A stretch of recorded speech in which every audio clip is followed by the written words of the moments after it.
লুটনে প্রায় 100 বাসাবাসী মানুষের বসবাস। এখানকার জনসংখ্যা 185,000। লুটনের মোট জনসংখ্যার 19% এশিয়ান, আর তাদের অধিকাংশই বসবাস করেন এই বেরিবাগ এলাকায়। তার বদৌলতে এখানে গড়ে উঠেছে এশিয়ান মালিকানাধীন বিভিন্ন ব্যবসা প্রতিষ্ঠান।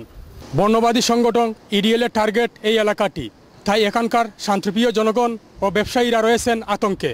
কমিউনিটি এবং আমাদের যে মুসলিম কমিউনিটি আছে তারা এ ব্যাপারে আতঙ্কিত। পুলিশও আমাদেরকে সহযোগিতা করার আশ্বাস দিয়েছে, কিন্তু তারপরেও মানুষের মধ্যে অনেক রকমের আতঙ্ক বিরাজ করছে। ফুটসার পুলিশ তারা আমরা ইনফর্ম করছেন, তারপরে আমরা নিজের থাকি সেফ, সব কাজ একটু সেফ আর টাউন সেন্টারে অবাধি কম যাওয়ার চেষ্টা করবো। আতঙ্কিত আছে বর্তমানে এই যে অবস্থা দেখা যায় লুটনের। আর আমরা এটা কন্ডেম করি যে ইডিএল ব্যান সরকার পক্ষ থেকে ব্যান করো। আর লুটনের বেশিরভাগ কমিউনিটি আমরা যারা আছে সবাই এটা আমরা কন্ডেম করলাম। আর আমরা পুলিশের কাছে অনুরোধ করলাম যে আমরা কেয়ার নিবা লাগে।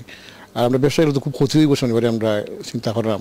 আর আমরা কাস্টমার দূর দূরান্ত থেকে আইন যারা এরা আইতে নাই। বর্ণবাদী সংগঠন ইডিএলকে টেকাতে বেডফোর্ডশায়ার পুলিশ ও লুটন বারাক কাউন্সিলের খরচ হবে 900,000 পাউন্ড, আর তা আসবে ট্যাক্স প্রদানকারীদের কাছ থেকে।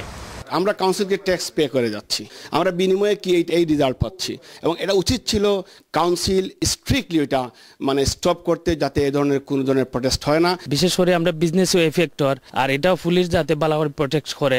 লুটনের মোট জনসংখ্যার 15% মুসলিম। 2 বছর আগে লুটনে জন্ম নেওয়া ইডিএল এর প্রধান টার্গেট ওই মুসলমানরা। All the Bangladeshi, all the Muslim community, all the community together, that we need to be, strong, decisive, and united together against this. The EDL shouldn't be really coming to Luton because it's going to cause a lot of trouble. As Muslims, we should stick together and not cause any trouble, because that's what the EDL want. EDL সহিংসতায় বিশ্বাসী, তাই তারা চায় তাদের বিরোধিতাকারীও সহিংসতায় লিপ্ত হোক। এ ব্যাপারে সবাইকে সতর্ক থাকতে হবে বলে মনে করেন বিশিষ্টজনেরা। মোহাম্মদ তাজ, চ্যানেল এস নিউজ, লুটন।